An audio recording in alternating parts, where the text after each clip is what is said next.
खुलुमबाय बे लागासिनो दङ खामानिया जाहैबाय जोंनि सनापुर प्राइमारिनि सिबिसालि बियो दा बे सिबिसालियाव बुंनांगोन जोंहा जोंनिनो मानिजाथाव रबि नार्जारि बिथाङानो जोंनो खोब मदद सहाय होदों बेनि थाखाय जों साबायखर होनांगोन दा बेजों लोगोसे बिथाङा बिजाथि गसंदों जोंहा रबि नार्जारिनि बिजि इसा बसुमतारी नार्जारिया दा बेखौ लानानै माखासे जोंबो जा जोंनो मदद सहाय होनाय हिसाबै जोंबो मददखौ होखानांगोन बे हिसाबै आसा खालामबावदों जाहाथे जोंनि जिबागं गामिनि बे प्राइमारि बेखौ उननि समावबो जाहाथे आरो मदद सहाय होनानै बे सिबिसालिखौ मोजां महर नुहोगोन बा आबुङै जाफुंहोगोन बेखौ आं बेखिनियाव प्राइमारिनि आफादगिरि जानानै बेखिनिखौ आं रबि नार्जारिनि बिसि इसा नार्जारि बे जा जि बेखौहाय बानायगासिनो दं इयुनावबो बेफोरबायदि खामानिखौ मोजाङै मावलांगोन होननानै नोंथांमोना बेसेबां फोथायनाय दं? दाथ' जों एसेबाबो फोथायनाय दं मानो होननानै बुङोबा जों बुंनांगोन जायनि थाखाय जोंनि जिथुनाखि सनापुर पन्सायत बे पन्सायतनि गेजेराव जोङो मोजां बिजाथि मोननो हायाखैमोन दा जों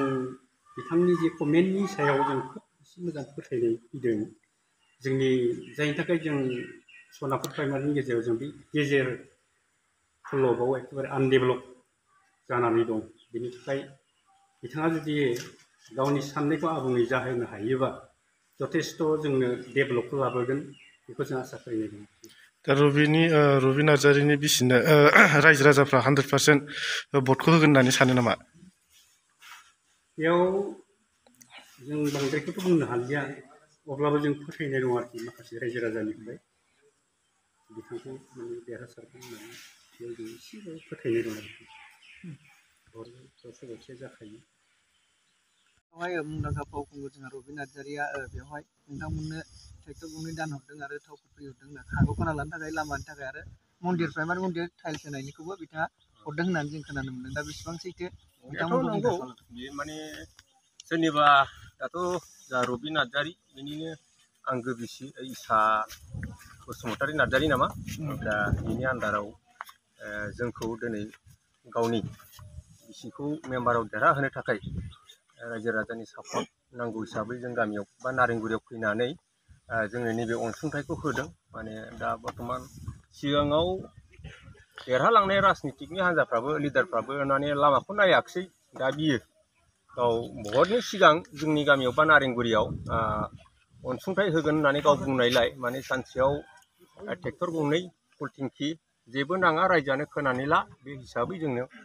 रबि नार्जारियानो जोंनो गंनै ट्रेक्टर सानसेयाव ओमफ्राय साननैजों मावनाय जाबाय मैया सानसे आरो दिनै सानसे बेखिनियानो आरो बेनिफ्राय नैबे सनापुर प्राइमारि ब्रह्म धर्म मन्दिरखौबो बिथाङानो माने टाइल्सखौ होनो होननानै बुंनानै लानाय दाख्लै होफैबाय दा बर्थमान मावगासिनो दं आरो सोलिगासिनो दं बे खामानिया। दायो बिथाङा जा बिसायख'थिनि सिगांनो बिथाङा बेफोर खामानिखौ मावदों इयुनावहाय बेफोरबायदि खामानिखौ मावबावगोन होननानै नोंथांमोना बेसेबां बेखौथ' जोंहा आसा दङ मानो होनना बुङोब्ला बिथाङा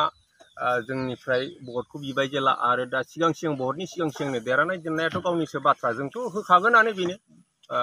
जेथिया जोंखौ अनबाय जेब्ला जों बेनो भटखौ होखागोन खिन्थु गुबुन गामिया होयो होआ जों बेखौ मिथिया दा बरंस' जोंनि गामिया बेयावनो होजोबगोन होननानै माने खोथा होनायबो दंखायो आरो बे खोथाबो होलांखादों जोंनो मन्दिराव टाइल्स होगोन होननानै बेखौथ' जोंहा आसा दं आरो।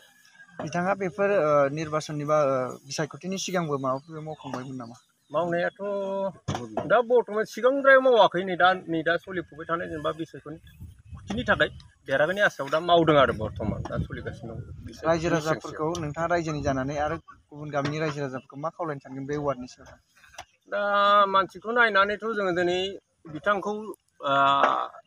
मा होनो समाजारिनि बिथिङावबो माने फावथिनायावबो आखा फाखा बिथांखौ बयबो मिथिगौ आरो मानसियाथ' अन्यान्यफोरबायदि सिगाङाव पलिटिकेल गेलेनानैबो फाल्थु खामानि मावाखै दा माने जों नुहुरदों माने मोजाङानो आरो देरहाहोनायाबो गाहाम होननानै आं सानो आरो बिनि गेजेरजों आङो रायजो राजाफोरखौबो खावलायदों जाहाथे बिथांनोनो भटखौ होनानै देरहासार जाहोयो। बिथांनि बिसिनि जि जोंहा भट जागोन बिथांनि बिसिनि सावगारिया मा आरो जा बिथां रबि नार्जारिनि बिसिनि सावगारियानो जाहैबाय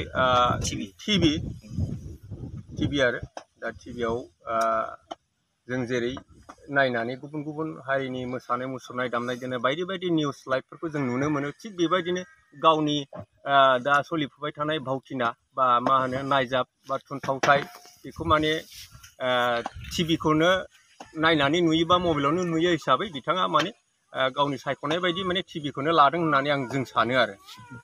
मुंदांखा फावखुंगुर जोंहा रबि नार्जारि बिथाङा नोंथांमोननियावहाय बेवहाय टाइल्स होनाय मन्दिरावहाय टाइल्स होनाय डनेसन हरदों होननानै दा बिथांनि बिसियाबो जोंहा मेम्बार दारायगासिनो दङ दा बिथांनि बेसेबां मा होननो सानदों नोंथाङा रायजो राजाखौ बिथांनि सायावथ' जेनेबा दा आं मिन्थिनाय आरो माबा हिसाबै साखार हिसाबै बिथांखौ जोङो दा नैबे फन्द्रखान गामिनि प्राइमारि मन्दिराव बे बिथाङा दिनैनि दिनाव इलेक्सननि समाव माने नङाब्लाबो बे इलेक्सननि सिगांनि समावनो बिथाङा बे फन्द्रखान गामिनि बे मोनसे मन्दिरावहाय गावनि गोसोजों माने मावनानै मोननाय गावनि जि बेक्ति धनजोंनो बिथाङा एसेबां माने रोजा रोजा रांनि बेवहाय टाइल्सखौ दान होदों दा बेखौ नुनानै बा बेखौ जोङो मावनायखौ नुयोब्ला हमदांनो हायो जे बिथाङा दिनै एसेबां दान होदोंब्ला अब्ला बिथाङा बिजाथि सिखारनानै बिथांनि हिन्जावा बिजाथि सिखारनानै वार्ड मेम्बार एबा प्रेसिडेन्टखौ मोनमारोब्ला बिथाङा बेसेबां आरो बिनिफ्राय साबसिन दान होबावगोन बेखिनिखौ जोङो माने ओरैनो साखार हिसाबै नुहुरखायो आरो बिथाङा ओरैबायदि गोसो माने फ्रि मानसि बिथाङा दिनै बेल' नङा बिनि अनगायैबो गुबुन गुबुन गामियाव जोंनि वार्डनि सिङाव गोबां दान होनो होननानै खोथाबो होदों इतिमध्य माने दासान्दि दिनैनि दिनाव आरो जोंनि रायजो राजानि बे नारेंगुरिनि लामाखौबो बिथाङा गंनै ट्रेक्टर हरनानै साननैनि हाबाफारि माने साननैनि थाखाय हरनानै बिथाङा दा लामाबो बानायगासिनो दङ आरो बेबायदिनो गोबां मावलांगोनखौ जों नुहुरनानै बिथांनि सायाव जोङो माने 100% फोथायनाय दङ बेनिखायनो जोङो जोंनि आफादनि माने नैबे बिजेपि कर्मिनि जानानै माने जोङो बिथांखौ सापर्ट दङ आरो बिथांनि बे भट दारायनायाव टिभिनि सावगारियाव होनो थिननायलाय जोङो बिथांनाव होगोन होननानैनो जोङो सानदों आरो रायजो राजाफ्राबो दिनैसिमाव माने होगोन आसायैनो होगोन मिजिङैनो माने दंगासिनो दङ बिनिखायनो जोङो नैबे दा प्राइमारि मन्दिराव टाइल्स होनायखौ मोननानै जोङो जोबोद गोजोनदों आरो उनफ्रावबो बिथाङा माने होबावगोन आरो होनो हाबावगोन होननानै जोङो इसोरनिसिमबो आर'ज गाबनानै दिनैनि बे माने बिबुंथिखौ आं एसेखिनियावनो फोजोबनाय जाबाय